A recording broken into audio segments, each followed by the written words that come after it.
안녕하십니까, 불광입니다. 대한민국에서 결혼하면 남자가 무조건 손해임, 사업하다가 망하면 이혼당함이라는데, 이건 민법에서도 나와있죠. 사업이 망해서 생활비를 주지 못하게 되면 이혼 사유가 된다는 거 말입니다. 여기 관련해서는 이혼 당하신 분들이 굉장히 많으니까 제가 말씀 안 드려도 여러분들이 더 잘 아시죠. 두 번째, 명예퇴직 당하거나 구조조정 등으로 수입이 끊기면 바가지 끓기다가 이혼당함. 이것도 마찬가지죠. 놀랍게도 K로 시작하는 나라의 가장 높은 이혼율을 자랑하는 세대는 20대 후반에서 30대 초반의 신혼 시기가 아니고요, 볼장 다 본 애들 다 키운 황혼 이혼 시기가 아니고요, 여자 나이 40대 남자 나이 40대 후반입니다. 그리고 이 40대 후반이라는 수치는 K로 시작하는 그 나라의 대기업 퇴직 평균 연령을 보시면 거의 일치한다는 걸 아실 수가 있죠. 마지 됐을까? 그러니까 진짜로 명예퇴직 당하거나 구조조정 등으로 수입이 끊기면 바가지 끓기다가 이혼 당한다는 말이 거짓말이 아니라는 것도 아실 수가 있잖아. 그것과 돈 조금만 있으면 차릴 수 있는 프랜차이즈 커피점, 편의점, 통닭집, 여기 숫자 전 세계 맥도날드 매장 숫자보다 많은 것도 그런 걸 의미하잖아. 심지어 저기 차리는 사람들도 40대 중반에서 50대 초반이다. 이거 제가 거짓말하는 겁니까? 그래서 한 번도 장사를 해본 적이 없던 사람들이 그 많은 돈을 들여가지고 리스크를 지면서 목숨을 걸고 장사를 하는 거지 않습니까? 돈 못 벌면 사람 취급을 못 받으니까. 세 번째, 평생을 버려먹여다가 정년퇴직해서 집에서 좀 쉬려고 하면 삼식이라고 욕하다가 이혼당함. 여기에 대한 예시도 한번 보여드리겠습니다.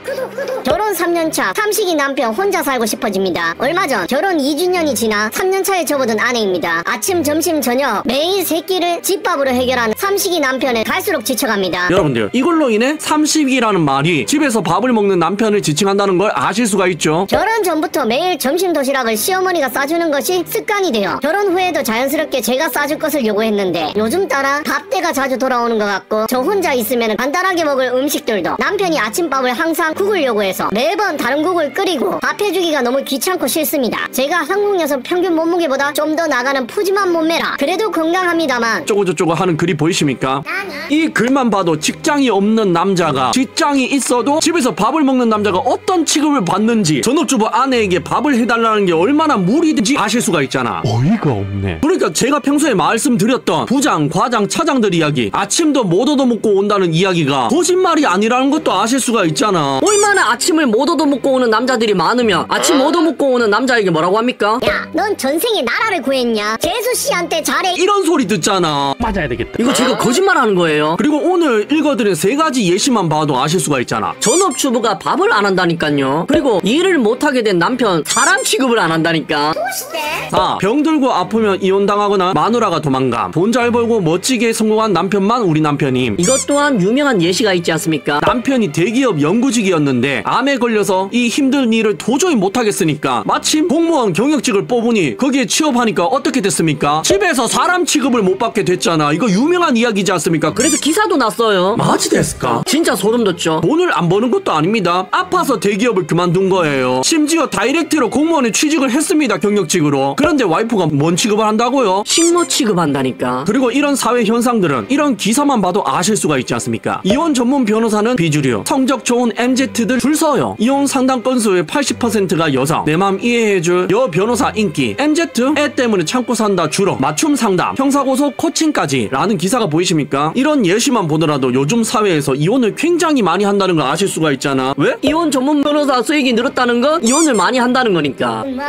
그리고 재산 형성에 돈을 기여한 사람보다 집안일을 하고 심적으로 기여해가지고 재산 분할을 요구하는 사람이 많으면 많을수록 변호사들의 수익률이 높아지겠죠. 왜? 내가 번 돈이 아닌 돈을 재산 분할 받아야 되니까 변호사들의 수입료를 더 많이 줘야 될 거 아니야. 미카이 데키마스카. 계속해서 처음 예시를 마저 읽어드리겠습니다. 이런 악질적인 여성 위주의 문화로 인해 많은 한국의 가정들이 오염되어 있음. 이런 상황에서 대한민국 가정의 남편 자리는 아무런 메리트가 없는 자리. 열심히 일해서 가족들을 평생 부양해봐야 돌아오는 건 책망, 원망뿐인, 더 잘 살아보려고 노력하다가 망하거나 다치면 앞서 얘기했듯이 이혼당하거나 혼자서 나락행임. 그런 리턴은 제로고 리스크만 가득한 자리를 자발적으로 들어가는 게 바보임. 그냥 앵간하게 벌이되면 혼자서 노후 대비하고 사는 게 훨씬 안전하고 행복을 보장할 수 있음. 미혼 남성들이 현재의 사랑 비슷한 감정이 속아 바보 같은 선택을 범하지 않았으면 함이라는 게시물인데, 맞는 말이죠. 사실 논리적으로 보면 결혼이란 제도 자체를 남자가 할 이유는 없습니다. 오히려 하는 게 바보야. 왜? 니들 덕이 하나도 없잖아. 희생만 강요당하는 거잖아요. 그런데 그거 아십니까? 서울 혼인 증가세 속 황혼이혼 급증. 여러분들 혼인은 증가하고 있습니다. 실제로 많이 늘었죠. 2023년에 비해 2024년에 출산율도 증가했다니까. 결혼을 많이 했다는 거지 않습니까? 왜 그런지 아세요? 그게 남자니까. 그게 인간이니까. 여기에 대해서 한번 이야기해드리겠습니다.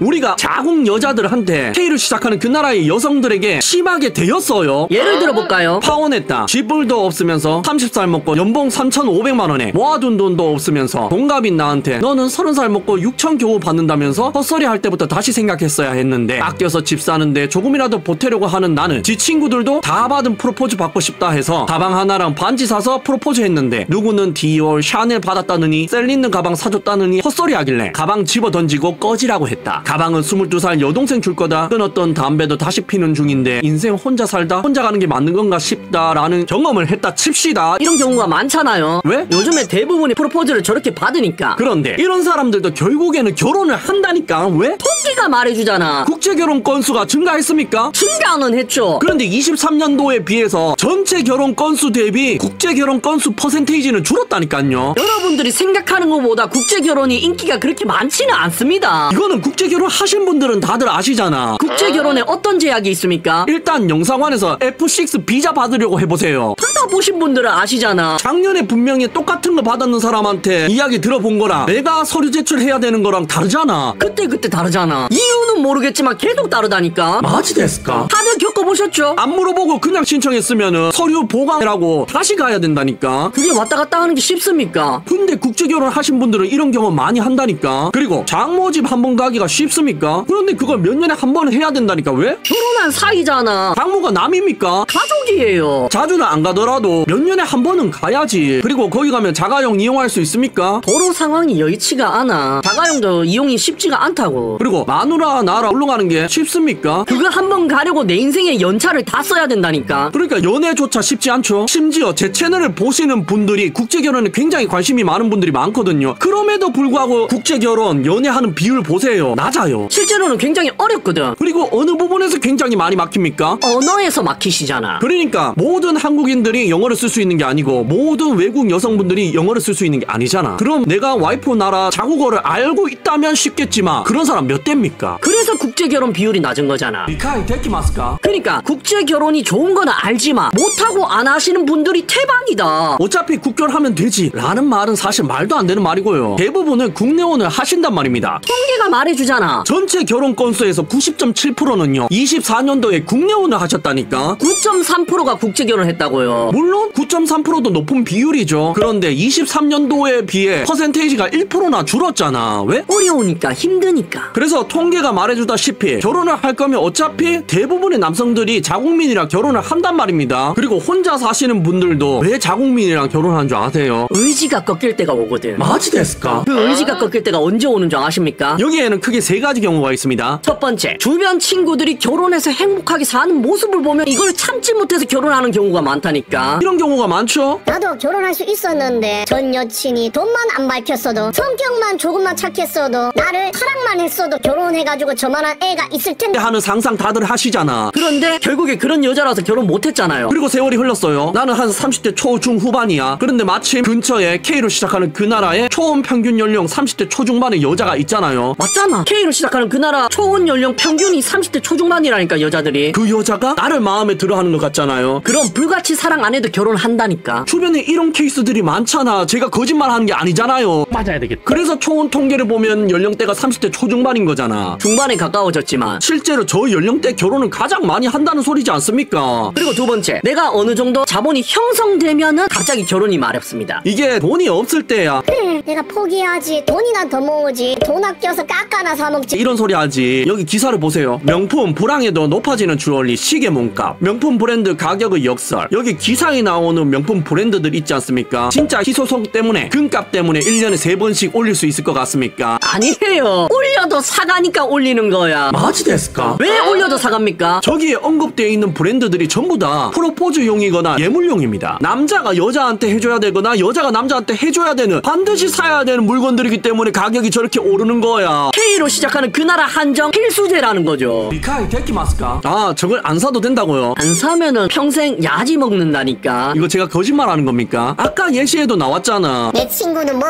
사줬는데 내 친구는 뭐 사줬는데 하면서 야지 이름 줬잖아. 결혼도 안 했는데. 정신을 못 차리고 있어. 여러분들, 통계는 거짓말을 안 해요. 돈이 없을 때야 더 모으고 싶고 투자도 좀 해보고 싶고 한데 투자에 성공했다? 돈을 어느 정도 모았다? 심지어 내 나이대가 아직 40대 초반이다, 30대 중반이다, 후반이다. 이렇게 되면 어떻게 되는 줄 아십니까? 내 주변 여자를 쳐다보게 된다니까. 남자가 차를 사는 이유가 뭐야? 내 만족감입니까? 내 만족감은 한 달이 안 간다니까. 하차감요? 하차감도 2달이 안 가요. 뭐 때문에 삽니까? 옆에 여자 태우려고 사는 거잖아. 옆에 여자를 왜 태웁니까? 그게 남자의 본능이니까. 저는 지금 남자의 본능을 이야기하는 겁니다. 그래서 대충 조건 맞는 여자가 옆에 있으면 내가 결혼하고 싶은 마음이 드는 순간 결혼을 한단 말이죠. 그렇게 해서 사랑하지도 않는데 결혼하는 사람들이 그렇게 많은 거잖아. 이 예시조차 여러분들 주변에서 흔하게 보실 수 있잖아. 어떤 예시입니까? 아침에 밥 얻어먹지도 못하고 오는 사람들 수두룩하잖아. 왜 그렇습니까? 왜 안 해줍니까? 사랑하지 않는데 결혼했으니까. 사랑하면요 밥 다 해줘요. 이거는 사랑해서 결혼하신 분들은 다들 공감하시죠? 정말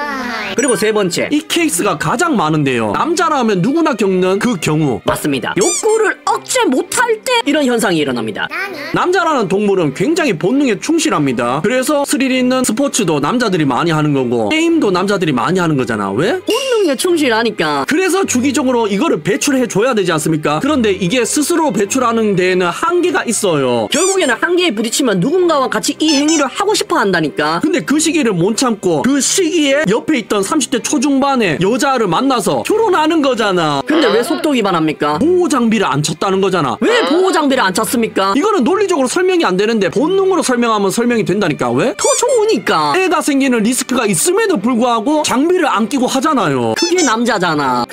그렇습니다. 오늘은 결혼은 남자들한테 하나도 이득이 되는 게 없지만 남자들은 국내혼을 왜 할까? 라는 이야기에 대해서 한번 해드렸는데요. 참 결혼이라는 게 논리적이랑은 아무 상관이 없는 것 같습니다. 저 같은 경우도 그랬거든요. 문화적으로 솔직히 일본이 한국이랑 가깝잖아. 피부색도 비슷하잖아. 일본 여자 한국말만 가르쳐 놓으면 차별받을 일도 없잖아요. 그래서 일본 가려고 준비했었습니다. 생방송 보신 분들은 아시죠? 작년 11월달 12월달에 후쿠오카 가고시마 쪽에 한 달 살기 2달 살기 하려고 집을 알아보고 있었다니까. 그런데 왜 때려치웠습니까? 그 시기에 와이프를 소개받았거든요. 정말 그런데 여기서 갈리잖아. 행복한 사람과 행복하지 않는 사람. 어떻게 갈립니까? 남자는 이렇게 느끼고 있는데 여자도 그렇게 느끼면 행복한 거야. 이제 앞으로 쭉 행복하게 살 수 있는 거야. 그런데 이걸 남자만 느끼고 여자는 그렇게 생각하지 않고 남자의 다른 면모를 보고 있으면 그게 불행의 시작인 거죠. 꿈속에서 깨어날 시간입니다. 라이브 스타트.